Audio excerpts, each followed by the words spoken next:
Hey guys, check out Italian Wine Unplugged 2.0, brought to you by Mama Jumbo Shrimp, a fully updated second edition, reviewed and revised by an expert panel of certified Italian wine ambassadors from across the globe. The book also includes an edition by Professore Attilio Scienza, Italy's leading vine geneticist. To pick up a copy today, just head to Amazon.com or visit us at MamaJumboShrimp.com.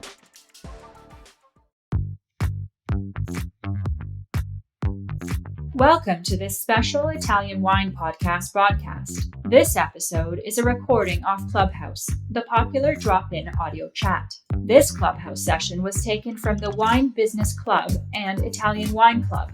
Listen in as wine lovers and experts alike engage in some great conversation on a range of topics in wine. If you enjoy listening, please consider donating through ItalianWinepodcast.com. Any amount helps cover equipment, production, and publication costs. And remember to subscribe and rate our show wherever you tune in.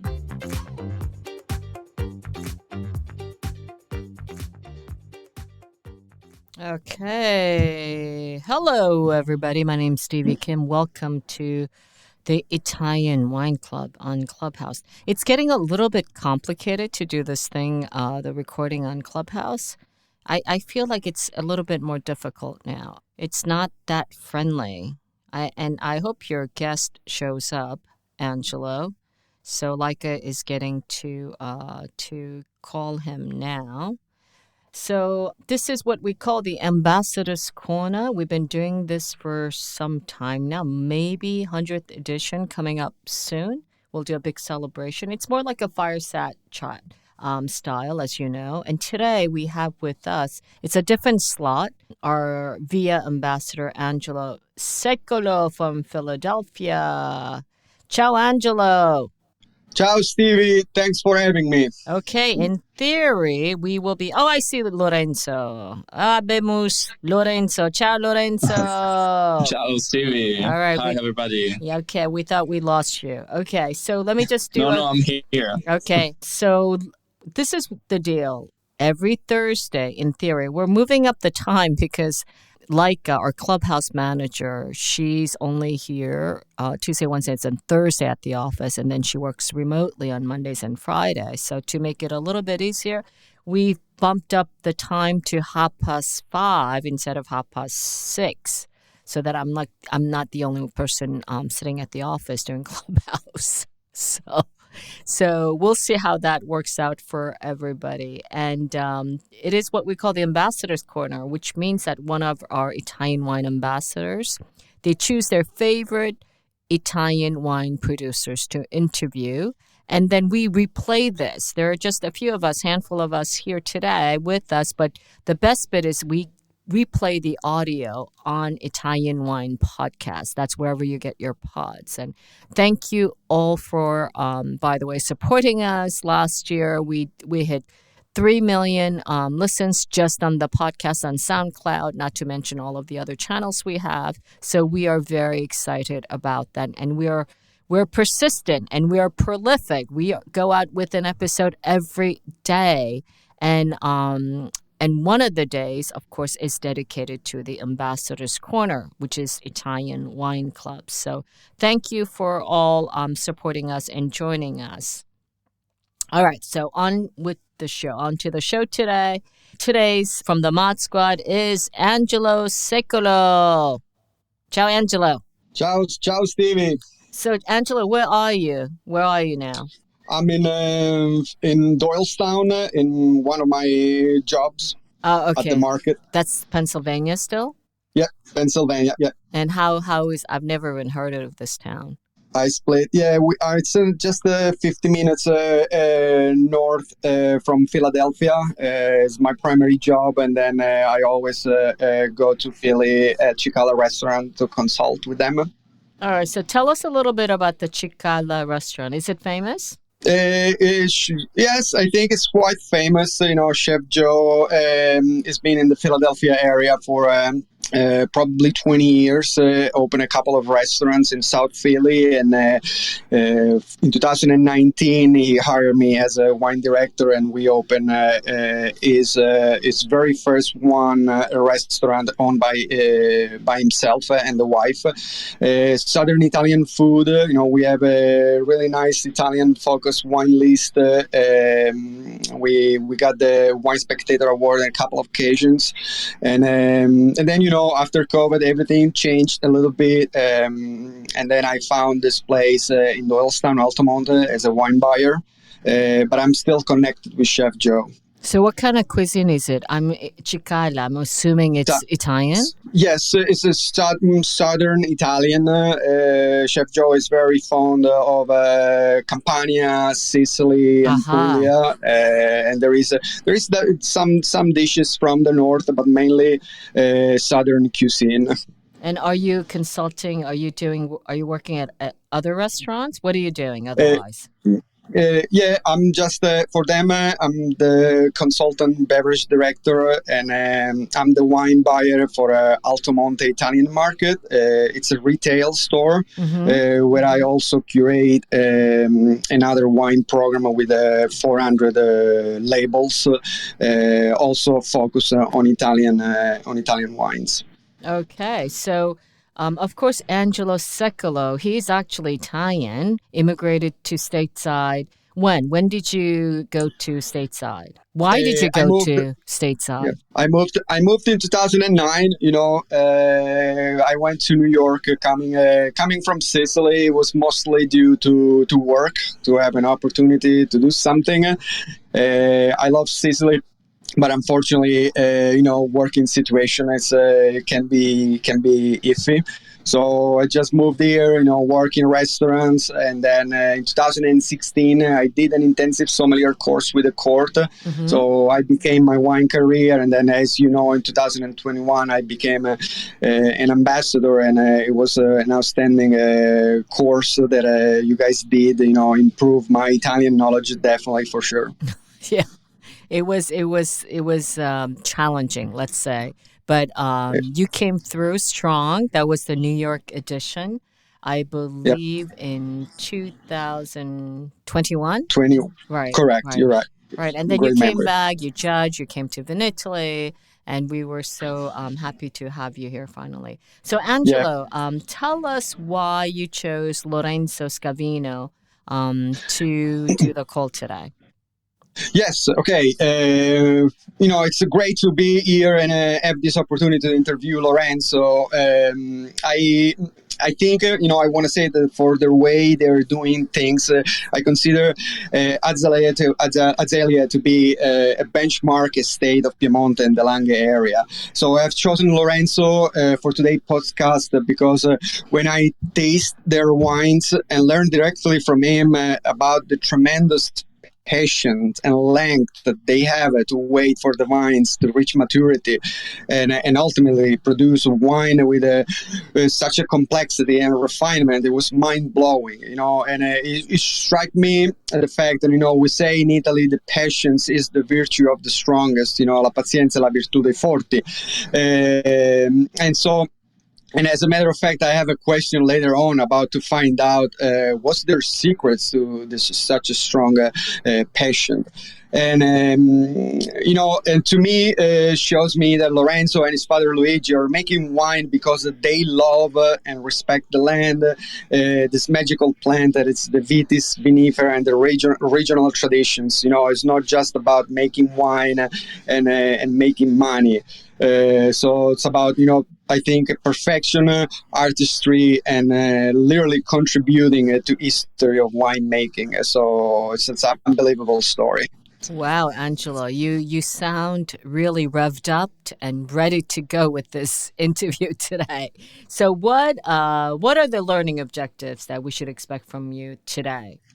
Yes, I would love for the listener to learn, the precision and meticulous approach of this winery for winemaking, some technical aspect of their work, both in the vineyards and in the winery, again, it might sound repetitive, but the secret of their patience, I really want to learn from Lorenzo in this podcast.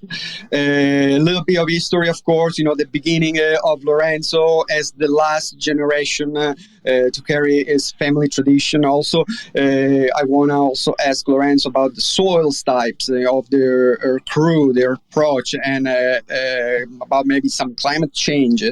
And last but not least, the personal opinion for Lorenzo on the Nebbiolo grape and the market trends, maybe some food pairings and so forth. Wow, you might need 2 hours for that, all of that stuff, Angelo. Okay. I don't know if Lorenzo has time. So, of course, you're a somm in your area, which is mostly Pennsylvania. And you must be in touch with a lot of the wines and wine producers, right? So why did you choose, how did you discover Lorenzo's wine? Yes, you basically say it. Being a sommelier, I always have wine reps coming to me, and Right. I tasted Azalea wine. I tasted their Barolo 2018, and I loved it. I immediately added it into one of my programs. And about 3 months ago, Lorenzo was in Philadelphia, and through our friends, Hamilton, which is my rep, we scheduled an appointment. Due to my schedule, the only time that I was able to see Lorenzo was at 9:30 a.m. So we literally had breakfast with Nebbiolo, much better than scrambled eggs and bacon. So I was that very sounds happy. good to me. That works with the breakfast of the champions. Yeah, it was a great day. Yeah. All right. Okay, sounds good. You have a lot to cover today, Angela, so I'm going to leave it over to you now. I will mute myself and then perhaps come back if there's any more time left. Okay? Okay, perfect. Okay. Thank you, Stevie. Ciao, Angela. Ciao. Okay, hello, everybody. So I just want to introduce Lorenzo Scavino, the last generation of farmers and winemakers of Azalea Winery. Sorry, I mispronounced it the first time. Family-run estate. So I learned from Lorenzo that as early as 14 years old, he decides to attend the enological school in Alba.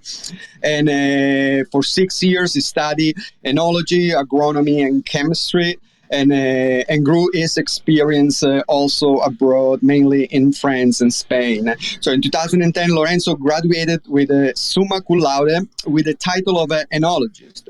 So since then, he has been working in the front line with his family, participating in every aspect and step of the process, from vineyard management to winemaking, sales, marketing, and just not in Italy, but also globally. But anyway, with no further ado, I would like to welcome Lorenzo from Azalea in this conversation. Ciao, Lorenzo. Come stai? How are you? Ciao, Angelo. How everybody? I'm good. Well, thank you for choosing me, by the way. I feel, no pressure.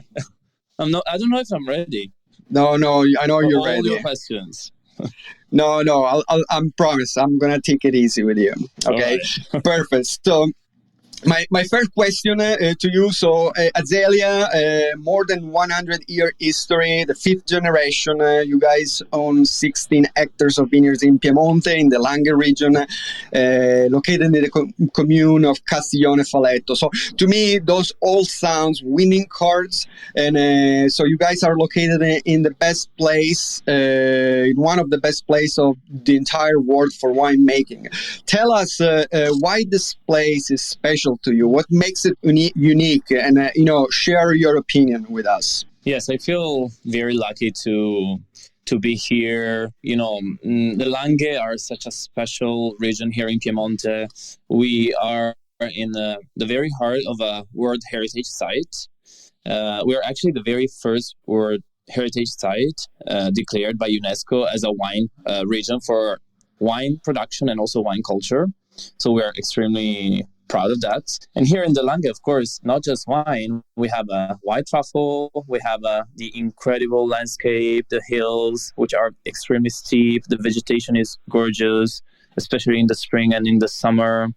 We have amazing entrepreneurs who live here. So actually everybody thinks about Barolo, Barbaresco, and our typical wines of the region so much more. Think about hazelnuts, for instance. We have, I'm sure everybody knows Nutella. Nutella is actually made in the Langhe. The Ferrero factory is in Alba, which is like 5 minutes away from our winery. And, it's one of the most well-known special desserts all over the world. We have so many other things in the Langhe region. We have, for instance, Mondo Rubber, which is one of the biggest companies. They have been building the Olympic tracks for the past, I think, 7 or 8 Olympic Games. So it's a very unique region, which I suggest all the listener that they visit. Gastronomy, think about gastronomy. We have an incredible restaurant scene anywhere you go. We have the highest number of Michelin star restaurants, 1, 2, and 3 Michelin star restaurants in the region. But then also we have all the typical small trattorie, locande, osterie, all the very small restaurants where the quality is always really insane. And the wine lists. All the wine lists here in the region are like a Bible. They have hundreds of wines, older vintages, rare wines, which are hard to find anywhere else. So We are very spoiled, I must say. Yeah, I agree. I agree with you. I went to the Langhe for the first time in Alba in 2020, and I fell in love with the area. It's definitely a lot of culture, a lot of traditions, and wines are outstanding. So, Lorenzo, Azelia wines are made a bridge into my heart. I love them since the very first minute. And the reason why I love them, because I felt when I taste the wine that they truly have this sense of a place, the terroir to the highest expression. Can you tell us the different type of soils that you have to work in your hectarage and how they express eventually in the final wines, where those differences and maybe some similarities? Yes, the soils that we have here in the Langhe are actually one of the uniqueness that we have in the region. Consider that the whole region was originally millions of years ago a seabed. We have the Oceano Padano, which practically was covering the whole territory.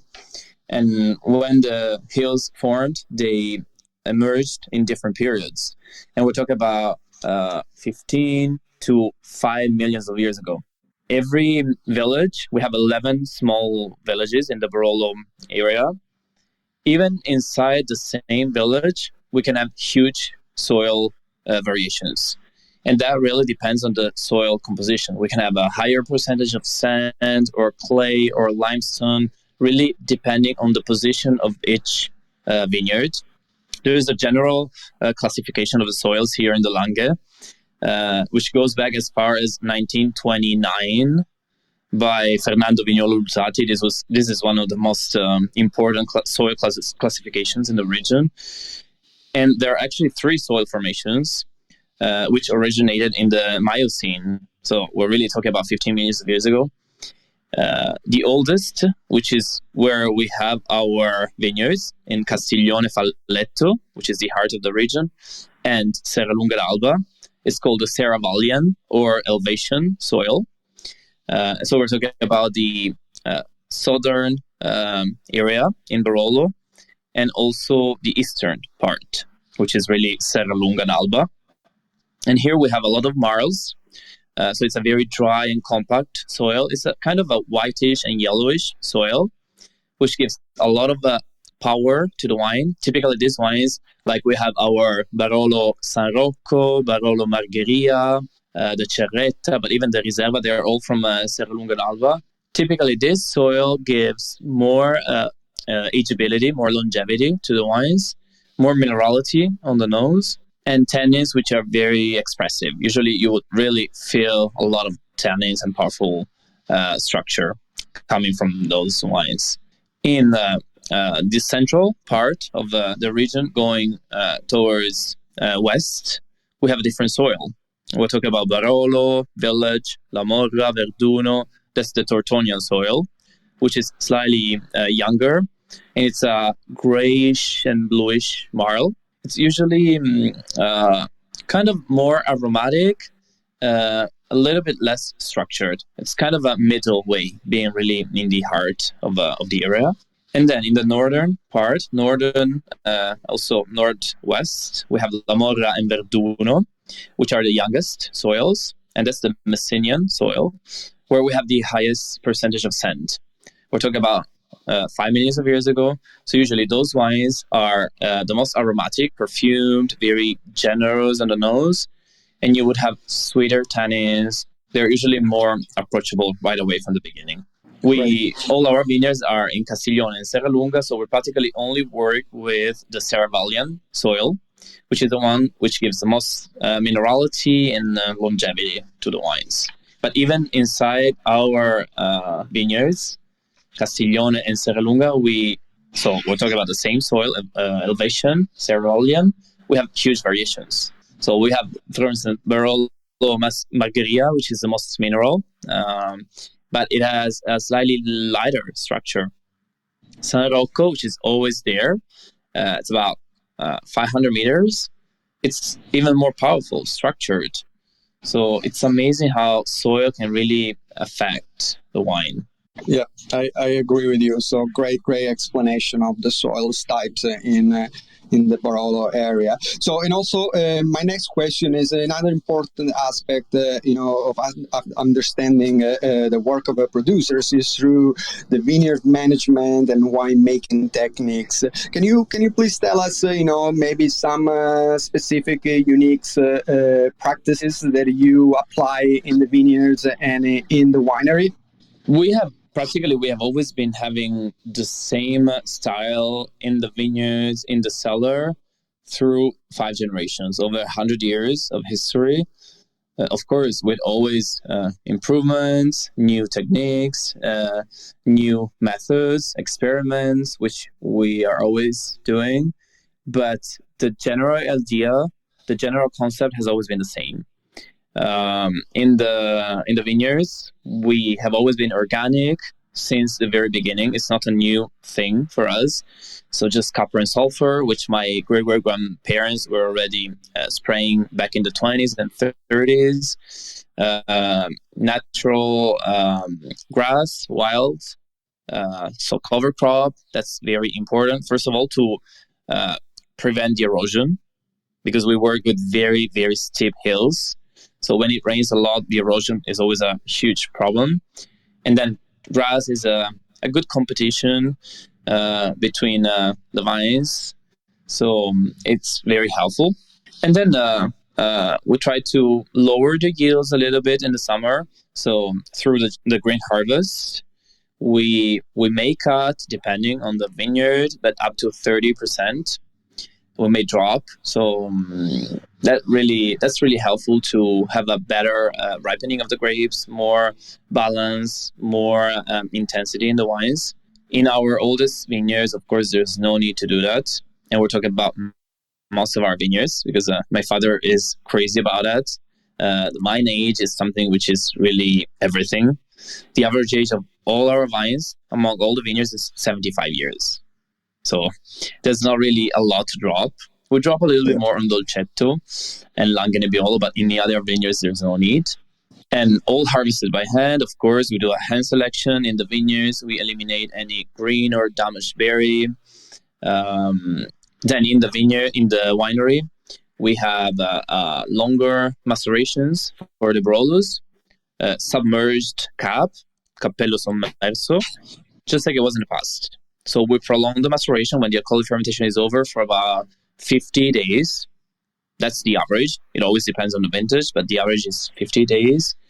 So it's a very soft and slow extraction. We practically never touch the skins. We never do punch downs. It's very important to have more like a sort of infusion rather than maceration for us. That's why it takes longer.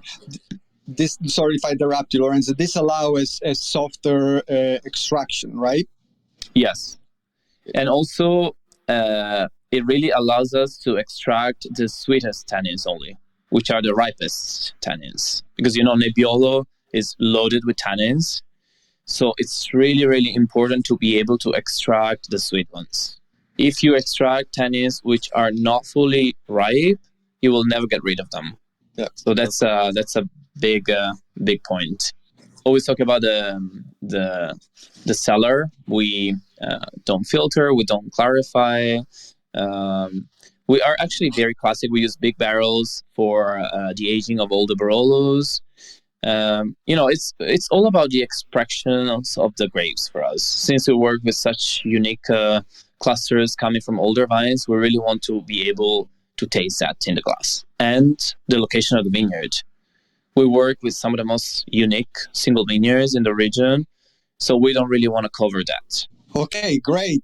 We have now a better picture of your style in the vineyards and wineries. So, and kind of, you disclose a little bit my next question, which is you told me that your father is obsessed in waiting until the vines reach the right maturity, and I learned from you as well that no vine is replanted until it dies. So this is outstanding. So this question is for us to understand what's the secret of this strong patience, and mostly did this create at some point in your winery financial stress, waiting for those vines to reach maturity and start eventually producing wine commercially? Very, very much. Well, I think we are naturally very patient, and that's probably due, first of all, to our history, over 100 years of history through 5 generations. Considering that back then Piemonte was extremely different. It was a very poor region. So I think it really runs in the blood. Being farmers, true farmers really have to be patient because we have to follow the course of the nature. It's, following Mother Nature, you really... there's no escape. So you really have to think about that every minute, every hour, every day, month. You cannot really speed up the process. There's no other way. You just have to wait and follow the course of nature. And that goes for true farmers. That's what we are. We are farmers before being winemakers. Of course, this is extremely tough. It's always a huge pressure, especially waiting for years and years and years before showing the results of your work. Think about our Barolo Cerretta, our latest edition. My father has waited for 30 years in order to show it to people. And really, imagine doing something today and waiting for 30 years to show it to people. It's not so easy. And so financial stress is something which is always a big part of our works. But I think we're just used to it. So, it needs time. Yes, that's really, really remarkable, and it's all great for doing this, because thanks to you guys, we are willing to taste those amazing wines.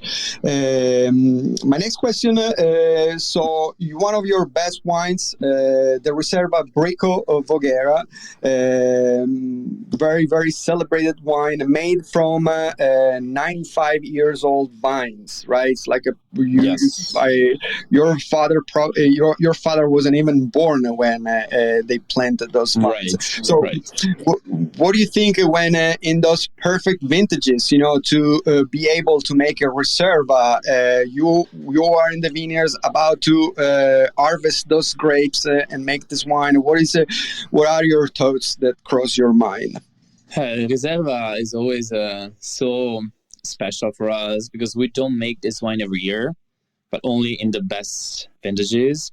And my father selected that vineyard, that single vineyard called Brico Voghera on purpose, just for the Riserva, because it's actually one of the oldest vineyards in the region, in Piemonte. So the average age of the vines is 95, as you said, but the oldest vines, which are the ones at the top of that hill, are 120 years old. Some of them are pre-phylloxera, ungrafted. So they are something really unbelievable. They produce 2 or 3 clusters each, half the standard size. So the concentration there is really, really amazing. They have thicker skins. It's kind of scary during the harvest when we crush those grapes because there's almost no juice, just skins. So the decision whether to make this reserva or not is always very hard because those clusters always look stunning.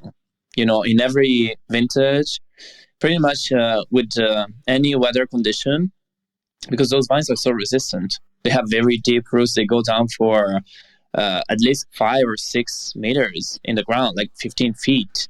So they are very stable. We can have very dry vintages, very warm, very cold. There is very little variation down there.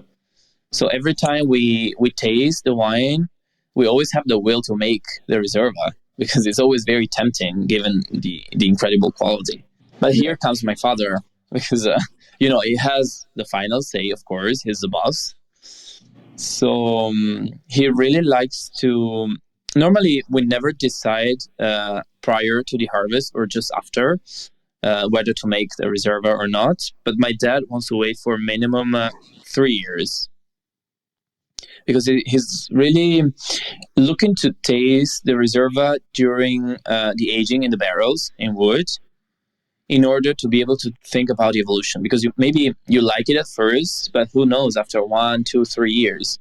So after 3 years, he's really able to tell, to have a better idea of the future evolution of the wine. I see. So that's the main thing. It's always a working in process, I guess, right? Always. There's no rule. There is no rules, yes. And you say also, going against Mother Nature, there is no joking around with that either, right? It's very, very hard, especially if you don't have the experience, you're just trying. My dad has a crazy experience. Last year was his 44th harvest. Wow. So after 44 years, he has already seen everything. He's really able to adapt to any weather condition. For sure. Great.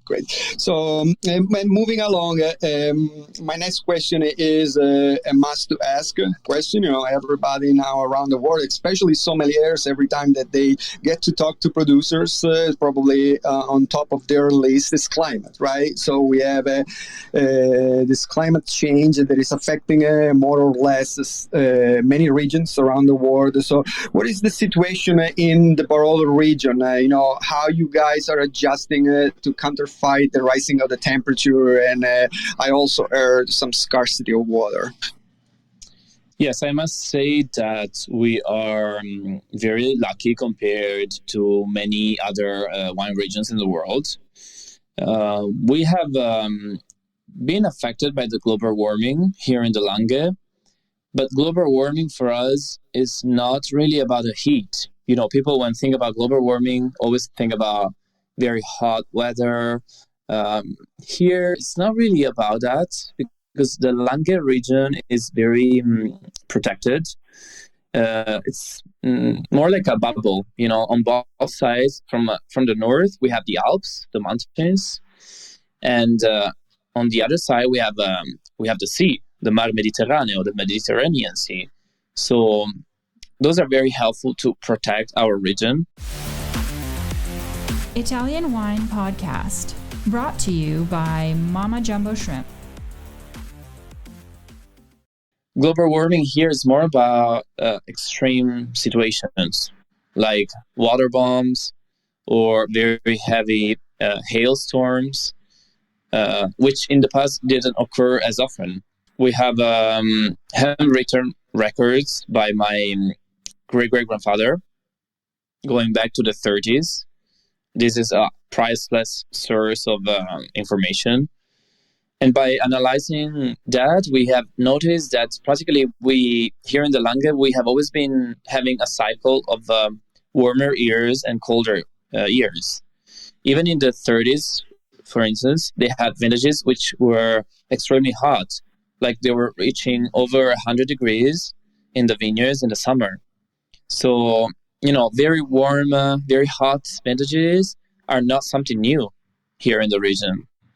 they were happening already 100 years ago. So it's really about extreme situations.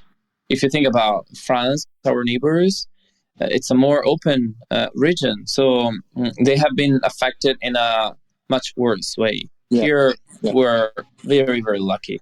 Yeah, I agree. Yeah.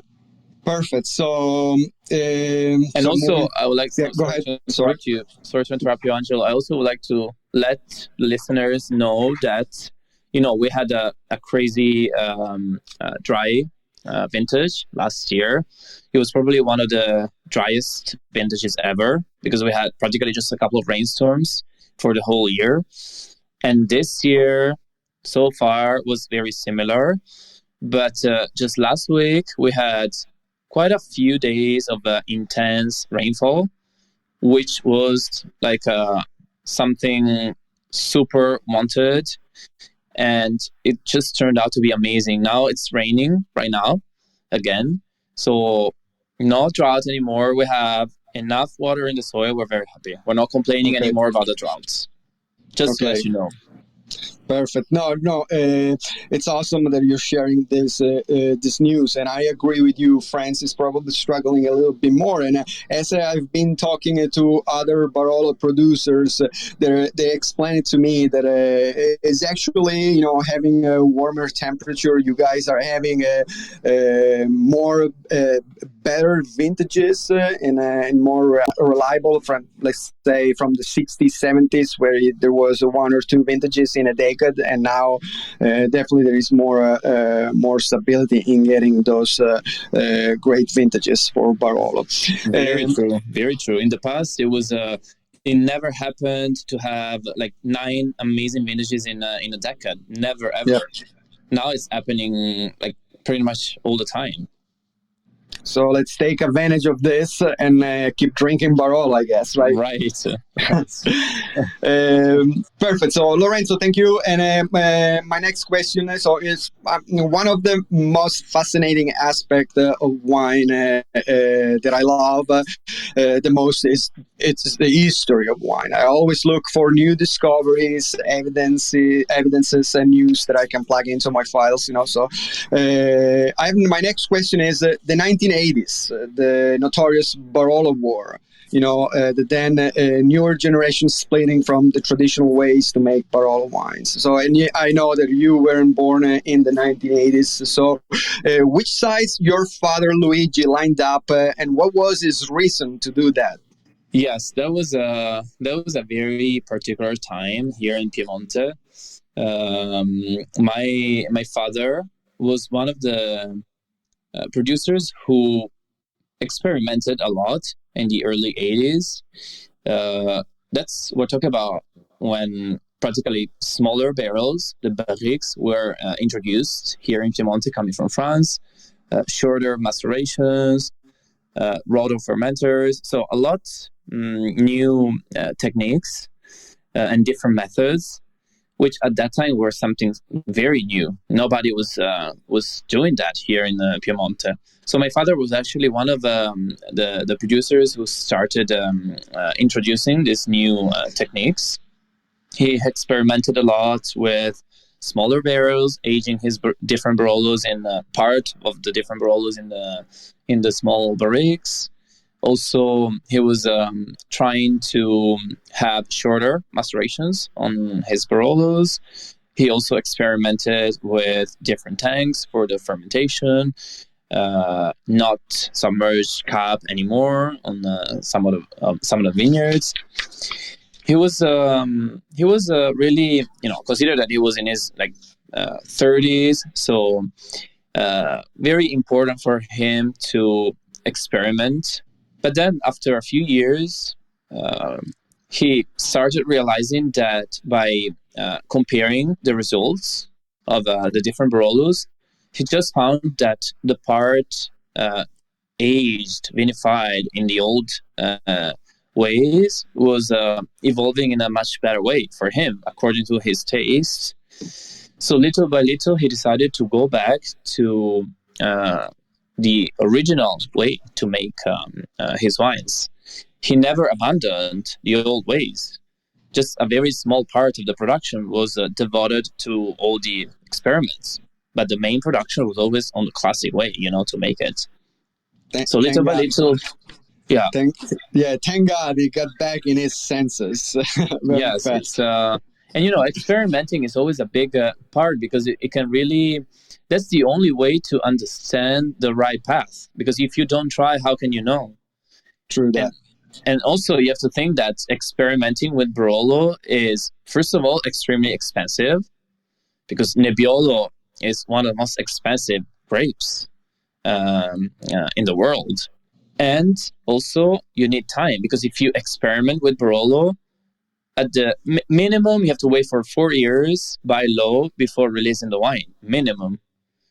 And while you're waiting to release the new vintages, what are you doing with the vintages in the middle? Are you continuing with your experimenting or not? So it's always very challenging. Yeah. Yes, Lorenzo. So now basically you're telling me that you only use large cask and yes. no barrels, or you still okay?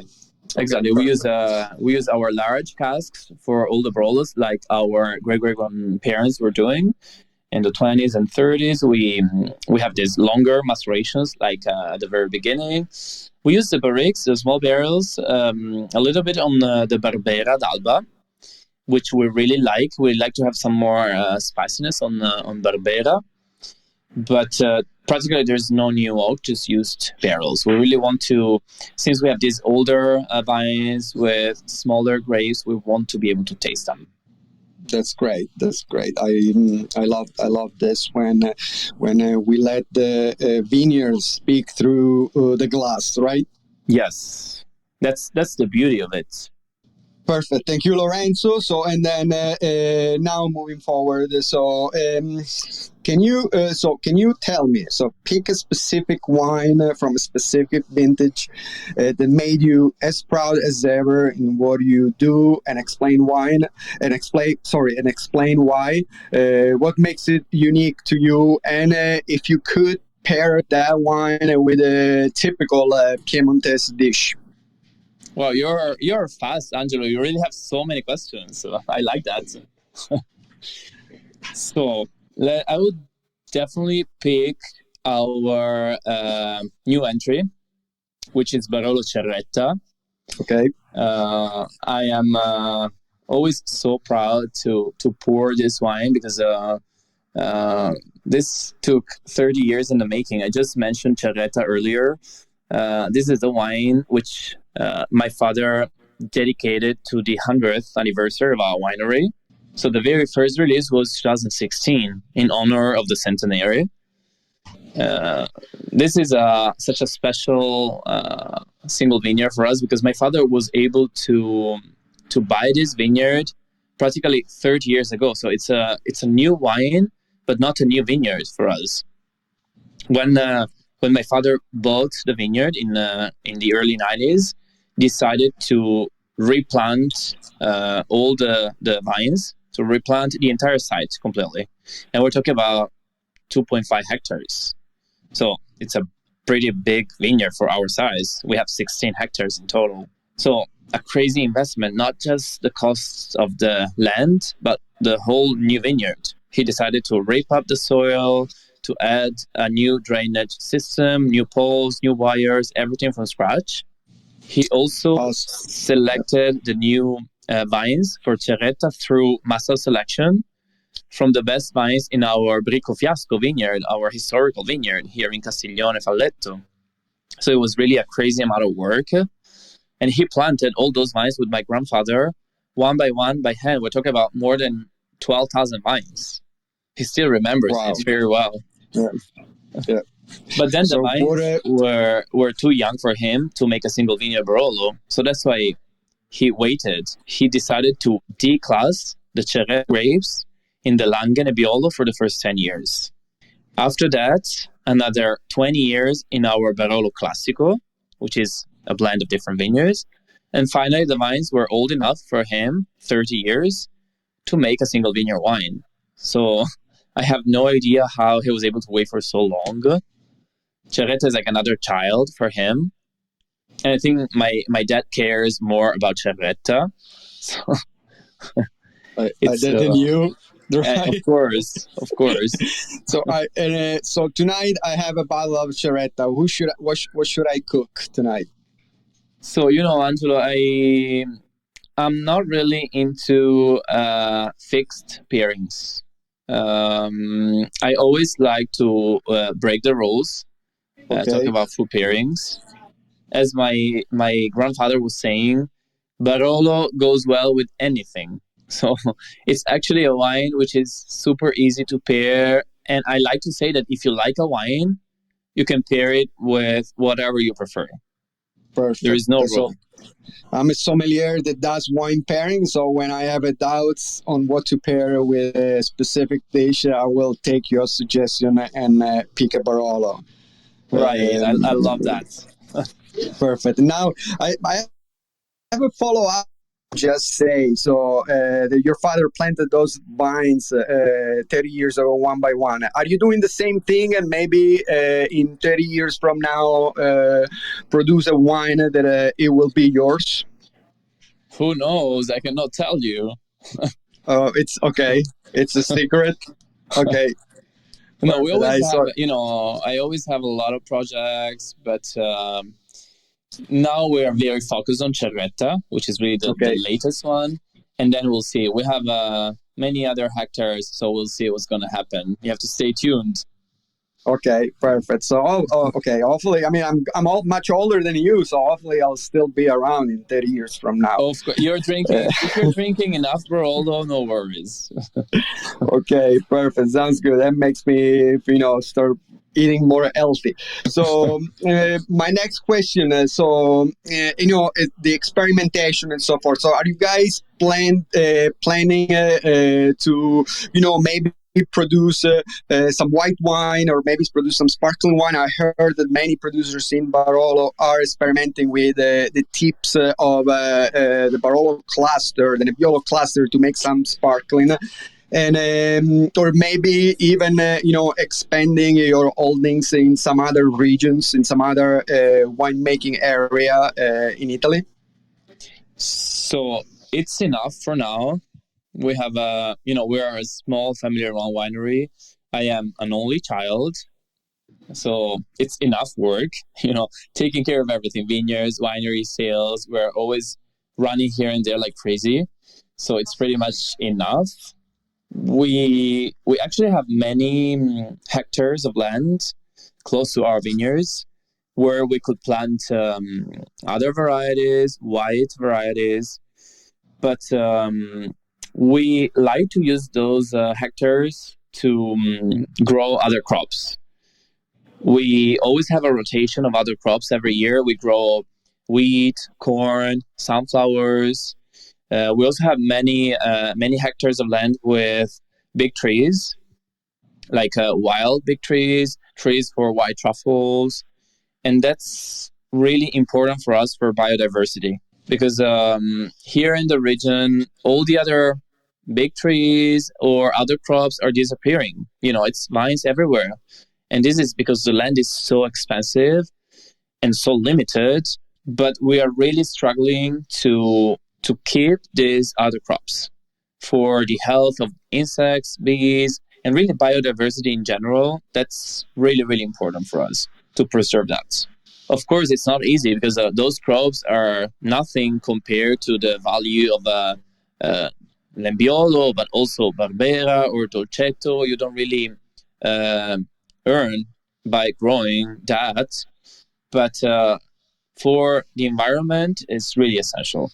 I see. Okay, great answer. And if you change your mind and wants to go to Sicily, just give me a call and I'll make some calls on my part. Okay, that would be something.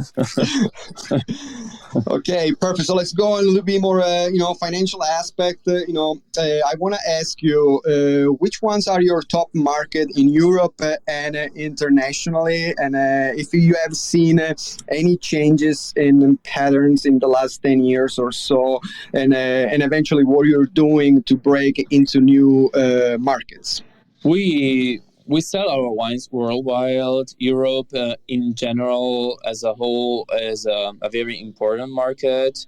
The US is definitely one of the biggest, and we're talking about the whole territory. So we don't really have a particular states which are stronger nowadays. It's pretty much even. In general, I would say that the interest on Barolo wines, high quality wines in general, has always been increasing. So people are really interested in wines which are limited, restricted to a specific region, tied to the territory. In the last, I would say, 10 or 15 years, the interest has really been increasing a lot and all over the world. Our historical markets like Europe, US, but also Asia, newer markets. We are so small. I would say 85% of our total production is exported, and we try to spread our wines really all over. I believe it's important to always cover new states, but of course the quantities are very limited because we just have such amount of wine which is available. So we'll talk about tiny quantities for newer markets. Yeah, true. Yeah, also true. And what about your Asian market? Are you seeing an increase in export in a country like China or Japan or others? Those are not new markets for us because we started there more than 30 years ago, 35 years ago. Like the most established markets there, like Japan, Malaysia, Hong Kong. Those are very historical markets for us. So I believe that there's a big potential there, and people are really paying a lot more attention to Italian wines in general. Yes, I agree. Italian wines are definitely entering the scene in such a great way in the last 10-15 years. So great. So I know we are reaching towards the end of this interview, but before we end it up, I wanna express my tremendous admiration for all the people that they work the land and they produce wine, and they allow me to do my job, which I love it. So Lorenzo, can you tell us what is one of the hardest things about winemaking year in and year out, and what is the most rewarding things about your job? That's a tough question because we have so many things which are not easy to accomplish, especially when you're really in charge of everything, because we are not really focused on one particular field. We really take care of everything. So I think probably the most challenging thing is taking care of everything, running from the vineyards to the cellar to wine events all over the world. So being able to always be there wherever and whenever needed. Our time is never enough. So that's really the hardest part. If we're talking about physical work, the work in the vineyards is the hardest. Yeah. Because we're talking about very steep hills. It gets very hot in the summer, very cold in the winter. Especially working with older vines, they need more care, more attention, and experience. So from that point of view, the work in the vineyards is really the most difficult part. I bet. I did once an harvest when I was 16 years old, and I decided that it wasn't for me. One was enough. Yes, one was enough, just to put it on my resume. And how many employees on a full-time basis you guys have? And maybe, during harvest, probably you bring in some other part-time. Yes, we have our full-time employees, who are like 5 or 6 people. And plus, we have another 25 or 30 people for all the works in the vineyards. And every year is the same people. because it's we train them, so they work in a specific way. And plus the family, of course, we're always there. Yeah, great. So perfect. And so 5 minutes. Go ahead. Sorry. No, I just wanted to talk about the most rewarding part. Oh, you're right. Sorry, I cut you though. Which is actually the fact that our wines are so well appreciated and recognized all over the world. That's really the most satisfying part, because after so much hard work in the vineyards, in the cellar, when you have people enjoying your wines really internationally, when you think about the fact that when my grandfather was running the winery, and we're talking about like 60 years ago and not 300 years ago, when he was able to sell his wines to Turin or to Milan, it was like exporting wine. So he wouldn't believe that. So that's extremely rewarding. Yeah, that's a testament to your great work, and I agree with you. So having people all over the world, supporting and buying those wines and loving them, that must be a very rewarding thing. Very much. Perfect. So I do have a last question on my part. So, I'm a Nebbiolo guy. I love Nebbiolo grape. I think it's one of the greatest in the whole world, and the reason why I became a som. But there is always this debate: who is better, Pinot Noir Burgundy versus Nebbiolo Barolo? Can you tell us? What do you think on this notorious debate? And there's some similarity that you think those two regions and grapes share, and if there is some differences. Yes, we're talking about some of the most unique varieties and regions in the world. So something so special. We have many things in common. Piedmont and Burgundy, we are pretty close to each other. Also, the proximity to the Alps provides relevant similarities. The weather is pretty similar. Piedmont can be slightly, especially in the summer, talking about the summers, slightly warmer. So that gives a bit more concentration and intensity in the wines. But then think about all the different single vineyards that we have in both regions. The fact that we're very focused on producing single vineyard wines from smaller family-run wineries, this is a thing which we have in common, which explains many things. Also, I would say Piemonte in general, focus on Nebbiolo, has wines which are slightly more structured. I was mentioning about the weather, so more concentration, more tannins, which are usually more present in the mouth, while Pinot Noir from Burgundy tends to be slightly lighter, but that's really depends always on the vineyard. So we have differences depending on the location of the vineyard. Piemonte has lower production of wine.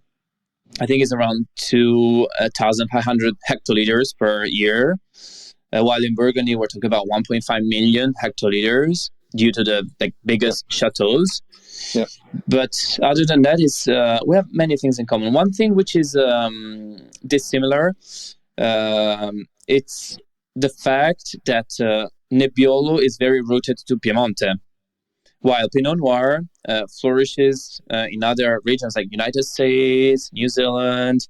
Nebbiolo can be found all over, but it's not recognizable. Yes, I agree. That's a great point. But, you never go wrong with Nebbiolo from the Langhe and Pinot Noir from Burgundy. So perfect. Thank you very much, Lorenzo. It's been a great pleasure to have this conversation with you, and I hope our listeners enjoy the conversation, enjoy my questions and your answers. And thank you to Stevie, to Italian podcast, Laika and Clubhouse and everything else to make these things happen. Okay, so it was really nice. Thank you, Okay. everybody. Grazie. Did you like Grazie, my everybody. special You're all effect? invited. Listen, Lorenzo, Sì. great discussion. And also, Angelo, you were perfect. You were so thorough. I usually have tons of questions, but you were so thorough. I think, and we've run out of time, so I think I'm going to close here. But just one last thing, Lorenzo.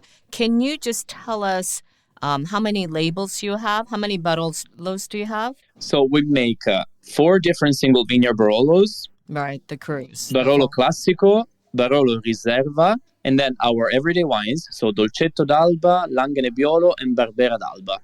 Okay, and how many bottles are you producing in total? It's 80,000 bottles in total. 80,000 bottles. Yeah, Okay. with about 40 acres in total. Okay, very good. All right. Lorenzo, we'll just have to, my mouth is watering. I think I have to come and see you with a bunch of our people. Yes, it's time to get get ready. together. So next time we're in town, we will be definitely coming to see you. Thank you so much. You have to. Grazie. Thank you. Okay, Angelo. You're all invited. Yeah, Angela, such a great job. Thank you very much. Laika, do you want to come on and tell us who's Thank up you. next? Hi, Stevie. Yes. So yeah, it was a great conversation. There was actually a comment from John Camacho. Oh, yes. So yeah, you mentioned that your father makes the final decisions. Is there ever any conflict? Has there ever been anything that you have wanted to do that your father says no? Ciao, John. Thanks for your question. Well, consider that we're working and living together. So it's a big family affair. My father and I are always yelling at each other, and my mother is in the middle. So you can only imagine. But I must say that from a wine point of view, my father and I have exactly the same style and taste. So we like the same wines, we like the same food. So I think that's very important in the cellar. So we're pretty much on the same path in that sense. And my father is also very modern, I must say. He's always, sometimes even more than myself. So he's always trying new things, experimenting, always willing to do different things. So I cannot really complain in that sense. Okay. All right, Laika, tell us who's up next and when. Okay, next one is next week on Thursday, June 1. It's at 5 p.m. So Michele Longari will be interviewing Giulia Pedrini of Cantina Pravis. Okay, excellent. So see you next time. Ciao, ragazzi. Bye. Bye. Ciao, ciao. Sip and swirl. Once again, here we go. Swirl. Listen to the Italian Wine Podcast wherever you get your podcasts. We're on SoundCloud, Apple Podcasts, Spotify, Himalaya FM, and more. Don't forget to subscribe and rate the show. If you enjoy listening, please consider donating through ItalianWinePodcast.com. Any amount helps cover equipment, production, and publication costs. Until next time, cin cin.